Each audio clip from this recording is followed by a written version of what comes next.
ಬರೆದಾಗಿದೆ ಎಂದು ಬ್ರಹ್ಮನು. ನನ್ನ ಜೀವಕ್ಕಿಂತ ನೀನೆ ನನ್ನ ಸ್ವಂತ, ಇರುವಾಗ ನೀನು ಚಿಂತೆ ಏನು? ನಿನ್ನ ಎಲ್ಲ ನೋವನ್ನು ಕೊಡುಗೆ ನೀಡು ನನಗಿನ್ನು, ನನ್ನ ಎಲ್ಲ ಖುಷಿಯನ್ನು ಕೊಡುವೆ ನಿನ್ನ ವಶಕ್ಕಿನ್ನು. ಕಡಲೆಲ್ಲವ ಅಲೆಸುತ್ತುವ ತರವೇ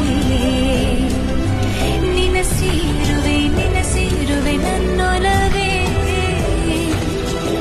ಸಂಜು ಮತ್ತು ಗೀತ ಸೇರಬೇಕು ಅಂತ ಬರೆದಾಗಿದೆ ಎಂದು ಬ್ರಹ್ಮನು.